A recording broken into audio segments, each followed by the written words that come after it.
It is the best consumer VHS camcorder. There were dozens, if not hundreds, of VHS camcorders produced from mid-1980s to mid-2000s, but the JVC GR SZ7 stands out of the pack. Videomaker magazine praised it for breathing new life into the flagging SVHS-C format. The magazine spoke highly of the ultra-high-resolution 570,000 pixel CCD sensor and of a very fast f1.2 lens. Complemented with advanced signal processing, the GR SZ7 offered stunning image quality for the serious videomaker. In July 1995, Videomaker magazine chose the SZ7 the best Super VHS-C camcorder of 1994. And then digital video happened.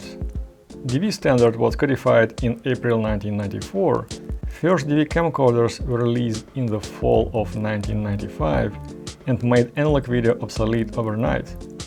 It is enough to say that DV was as good or better as Betacam SP and very close to DigiBeta. VHS and Hi8 lost their steam, research and development stopped. For the next decade, analog camcorders were repositioned as entry-level machines with advanced features stripped down. This makes the SZ7 the swan song of consumer VHS camcorders. It uses compact VHS cassettes and can record in Super VHS mode if you use Super VHS tape, like this. The camcorder is equipped with electronic image stabilizer, but it is not very effective. Autofocus hunts a lot, so it's best to lock focus and adjust as needed in manual mode. Thankfully, the focus control is very well designed. Exposure is fully automatic. It is possible to adjust exposure to increase or decrease overall brightness, but it is not possible to lock the exposure, and aperture and shutter speed cannot be controlled individually. This is inexcusable for an advanced and expensive camcorder like the SZ7. The only option to control exposure, instead of exposure compensation, is turning automatic gain on or off. When gain is turned off, the camcorder will not add gain when there is not enough light. By using a variable neutral density filter, I can force the camcorder to open up the aperture and to slow down the shutter speed even at daytime. I add filtering until the image in the viewfinder begins to dim, then I back off a bit.